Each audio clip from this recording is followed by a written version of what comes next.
It's a crisis that has been plaguing the Indigenous community for decades. The rate of missing and murdered Indigenous women is 10 times higher than the national average. Here to shed light on these atrocities is Kimberly Mason, enrolled tribal member of the Choctaw Nation. We're glad to have you with us. Thank you so much for having me. Those numbers are staggering. They cut to your core. 4 out of every 5 Native American women have experienced some form of violence in their life. Why on earth is this happening?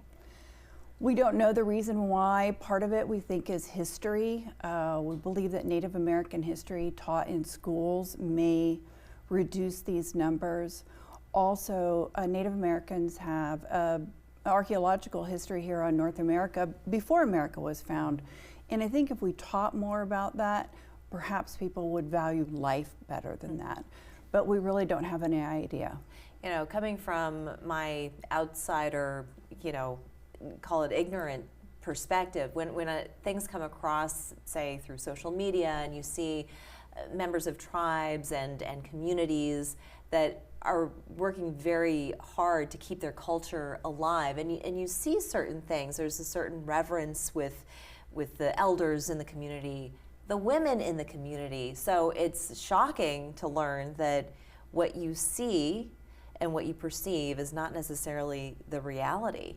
So for these missing and murdered women, what are their families able to do to gain justice for those women? There are some fabulous organizations. One of them is MMIW Choctaw, or Choctaw, and that's out of Oklahoma, but they're a nationwide organization. You can get your numbers from, etc. So as a community, we try to get out flyers, the name. One of our slogans is "Say Her Name," so that we get that into the media. And through powwows, we encourage people to come to our powwows to see our culture. These are some of the other ways that we encourage people to find out about us and what our needs are and what is happening in our world. So when you see some of these videos of the communities coming together and celebrating their culture, not necessarily what's happening across all of the communities, and we were talking before we got started, and you were saying that part of the problem is maybe sort of this erasure of the culture, and that's creating strife within the individual, and is this in men particularly? Well, it is in the public. One of the chiefs here in South Carolina, who I'm proud to call friend, Chief Creel of the Edisto Natchez Crusoe tribe, recently had a powwow, and he has a book coming out, and it's called Eracism. And so we see our culture and our history slowly being erased. Whether that is from the Land O'Lakes butter or various either, we do like teams to call themselves chiefs and warriors. These are proud names. They also say to our culture.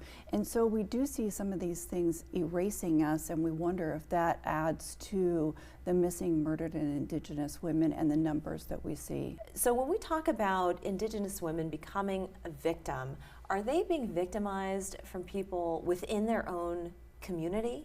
Actually, the numbers say that Indigenous women are being targeted by non-Indigenous men. Really? How is this? Well, we don't know if it's truckers, people coming on the reservation to buy art or what have you. It has the same curiosity as kidnapping. We don't know where this individual comes to. There might even be some mysticism behind American Indian women and the power that we have. But I do have hope for the first time, because in the last couple of weeks, we're getting federal resources. The FBI has dispatched about 50 different FBI agents out to the largest reservations who are going to work with state, tribal, police, and federal.